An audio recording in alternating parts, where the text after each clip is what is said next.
Suddenly, there are a lot of Democrats running for their party's presidential nomination. There are some disagreements between them, but one thing many of them appear to agree on is wholeheartedly embracing the foreign policy agenda of Bill Kristol.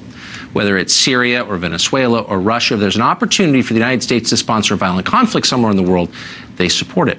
The only exception to this is Congresswoman Tulsi Gabbard of Hawaii. She's a sincere progressive. She is a veteran, and she says she wants to keep America out of pointless foreign wars. And for that, she has been repeatedly attacked in Washington.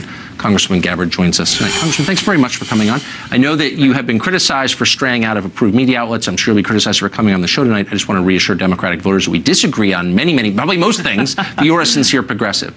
But one place that I admire your courage is your unwillingness to go along with the foreign policy views of everyone else in Washington, and you really have been attacked for it. Why do you think that is? Well, look, Tucker, I am a soldier in the Army National Guard. I've served now for nearly 15 years, served on 2 Middle East deployments, and I know personally, firsthand, the cost of war.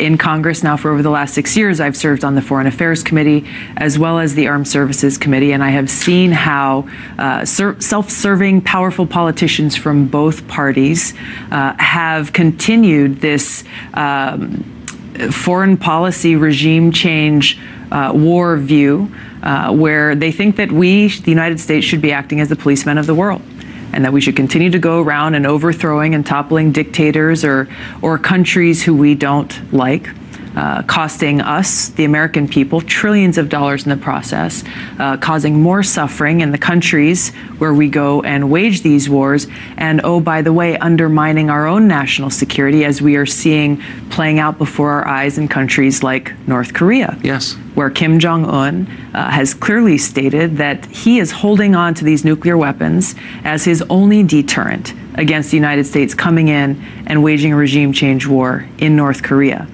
So while, I'm deeply concerned about the fact that this summit yesterday ended without an agreement, because we need to see denuclearization of the Korean Peninsula, it's not surprising because of this policy, this regime change war policy that, again, leaders in both parties in the foreign policy establishment here in Washington have perpetuated over and over and over again.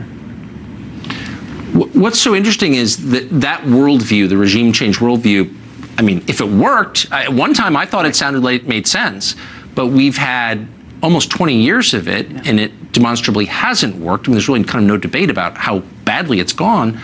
Why would people still support that?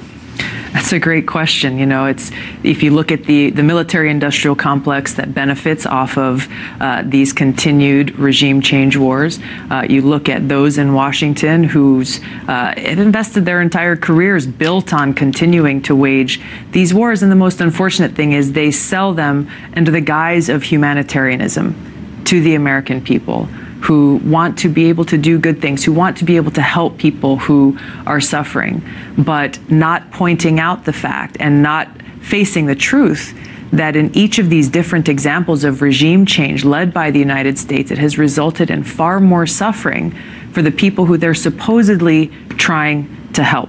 Now, there's a lot of different motives for this. You can look at corporate greed. You can look at who actually benefits financially from these wars if you want to see why they're continuing and why it perpetuates, again, by self-serving, powerful politicians and leaders in both parties. Has anyone, now you've been attacked quite a bit, and I'm not going to make you relive it, including by some people I know who should know better, to be honest with you. But nobody has engaged you in the argument you just made. Instead, they've dismissed you as sucking up to this dictator. You're a bad person is basically what they're saying. Has anybody actually debated you on the points that you're making? No. Constantly I see, again, people from both parties instead resorting to name-calling or superficial attacks because they refuse to engage on the substance of this argument about why they continue to push for and try to wage these regime change wars, ignoring the disastrous consequences on the people in those countries and the American people. The reality is these wars are costing us, the taxpayers, trillions of dollars that should be here, that should remain in our pockets, or invested in things like rebuilding our crumbling infrastructure, invested in the needs of our people. I just want to say again, just to be totally clear, We disagree on many things, but I admire your bravery for saying that out loud, and you are always welcome on the show. I appreciate your coming. Thanks, Thank Tucker. you very much. Appreciate it.